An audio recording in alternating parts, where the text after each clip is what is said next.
Welcome to Less Clutter, More You, a podcast that travels with you through the journey of letting go and creating order so you can start making more room for what matters most. Together, we'll go beyond the basket to start unlocking your next level of embracing your physical and mental space through mindset shifts and action steps. I'm your host, Maggie Britton, professional organizer, clutter coach, wife, and mom of four, and I am so glad you are here. Oftentimes, you'll hear me using the words decluttering, organizing, but how do those words differ? Though they are similar, though they can overlap, and though they need each other for sure, the concepts themselves are different. And when you are able to figure out what you're doing, are you decluttering? Are you organizing? It allows them to work much more fluidly together, creating a space that works best for you. So decluttering is the first step. You've heard me say this before. You hear me stress the word decluttering because it is the heavy lifter when it comes to getting organized. Decluttering involves removing unwanted items that are no longer necessary, excess items, things that you no longer use, things that you no longer love. And the goal to decluttering is to create space and to simplify your space. And the benefits of decluttering reduces visual clutter, helps us remember what we have, even if we forgot what we have, makes us money at times when we find cash, gift cards, jewelry that could be sold. It frees up our physical and our mental space, and it makes room to embrace the space to welcome in new things. So, for example, decluttering, going through your clothes, donating what you no longer wear, what you want, what you need. Maybe you're sorting paperwork, shredding the documents. Maybe you're clearing the kitchen cabinets, getting rid of unused gadgets or expired spices. Different things that you are letting things go and you are moving them out of the space. Those are the actions that represent the times that you're actually decluttering. You are letting go. You are getting rid of items, whether that's trash, recycling, donating, selling, giving to somebody else, returning it to where it needs to go, whatever it might be. It's that action of getting something out of your space.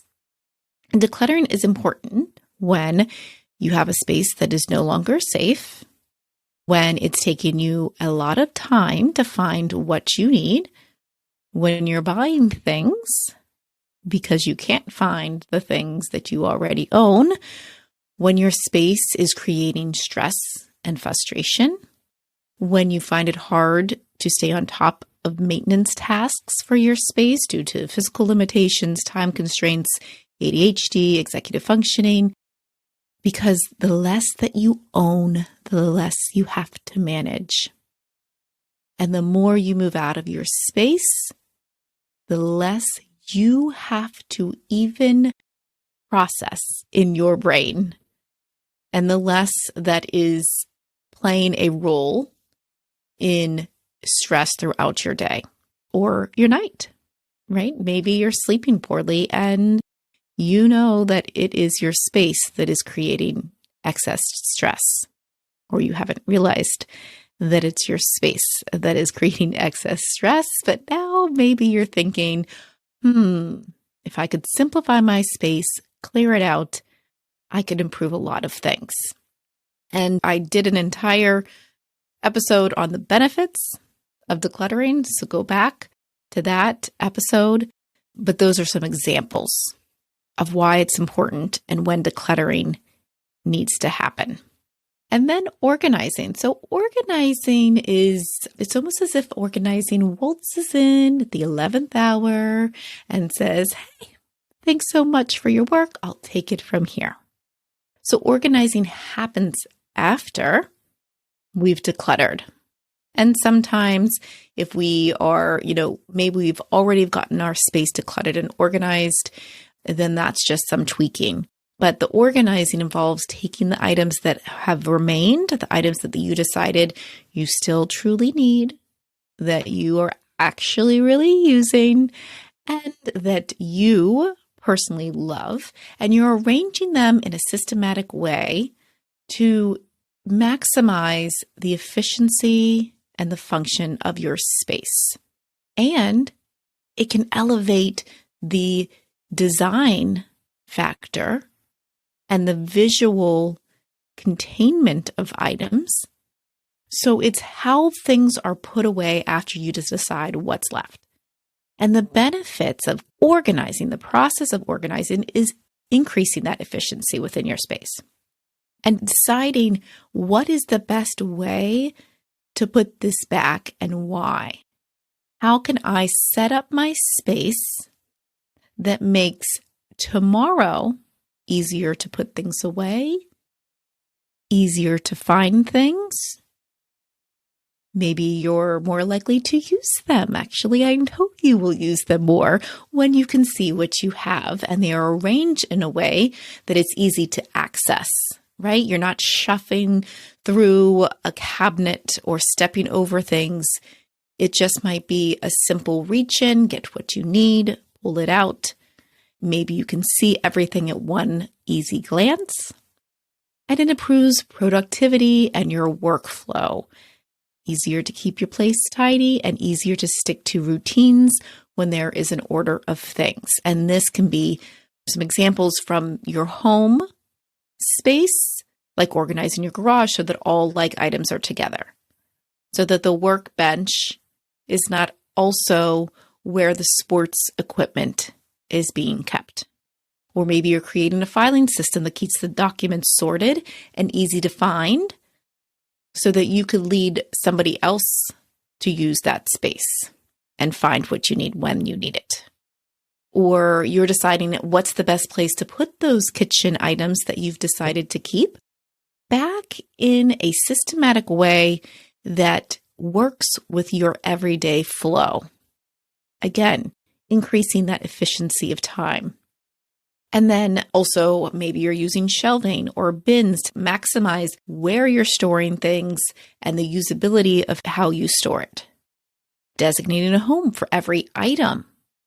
This is once you've decided what you're keeping, where is it going to be in your home? That is part of the organizing process. And then maybe you take it that one step further and you label things where they're going so that it's easier to identify what you have and where things go back. And getting organized in this part of the process is important when you have multiple people using a space, whether you're your home, your office, whether you are working online with documents, whether it is a calendar that's organized. When you have multiple people using one space, one area, then it is very important to get those spaces in order and organized so that things don't get crossed and missed. And, maybe you find it harder to find things, remember where things go. That visual cue is helpful when you're organized. Or maybe you don't remember where something exactly goes, but you know the general idea. And when you get there, that system that's set up, that's now telling you where that's going to go. That's going to do the last leg of the work for you. Or maybe you have limited time, so it's easier to pull the home together, pull the space together, because everything has its home. If you're losing things, forgetting things, missing deadlines, you need to check your organized systems or lack of systems and get those into place. From your home to your calendar, organizing those, arranging them, sorting them, categorizing them. Those are all parts of actually organizing. And they will always need to work together. Once you've decluttered, we don't want to put things back in a way that you've just done this hard work. We want to maximize the way that you're putting things back. And so you always need to constantly be reevaluating what you own and why and how is it going to go back. Maybe you're readjusting a system that you've already set up. Maybe you've decluttered and now you're organizing and you realize that that system's not working for you specifically and you need some tweaks. But then you realize the way to make it work is by letting something else go. So it's like a little bit of a ping pong. I've done this many times where I'm creating a new system or I'm adjusting a system that I've already created. And I realize, okay, I thought I had cleared anything that doesn't make sense for this space, for this system. But now that I know that I have to adjust it, it looks like something else is going to have to go. And when I set my eyes and my mind on a new system that can work, then you better believe that decluttering is going to be having to take one for the team. Because that system is going to work much better when it's not up against something that's in the space that doesn't need to be there in the first place. So as you are working in your space, creating systems, here are some questions you can ask yourself to figure out, are you decluttering? Are you organizing? Do you need to do one or the other so that you can make the most of your time and set up your space so it works for you long term? So a few questions you can ask. Am I finding it hard to get organized because I haven't properly decluttered? And this might look like you can't figure out why the new custom closet that you've had installed is not really coming out the way that you thought it would, because you've maybe let go of one pair of shoe or a pair of pants here and there. But to really maximize that efficiency, you haven't done a real proper declutter. Or ask yourself, am I buying organizing product for something that I don't even need to own in the first place? This is a very common thing. So by identifying what you are trying to store, think about, do you really need that item? And therefore, eliminating the organizing product. Ask yourself, how can I improve the way I arrange the items I am keeping? Can I maximize my vertical space? Does this make sense to go next to this item? Where would I reach for this item? Can I arrange those in a way that it's easier for me to get to what I need when I need it? Am I arranging and storing items that it's going to be very unclear to what I even have once it's put away? Is it easy for somebody else to find those items? Ask yourself if you're trying to organize clutter. Are you just shuffling and coming up with systems because you're trying to avoid decluttering? Or are you in consistent decluttering mode because you're trying to avoid organizing? And if you're skipping one of these steps, how is that making it harder for you to make this work long term? If you're skipping the decluttering and the organizing phase, is part of that preventing you from showing up as your best self in your everyday? So as you're in the process, pay close attention. Does something need to go in order for me to organize this space more efficiently so that I can really truly reap the benefits of being organized?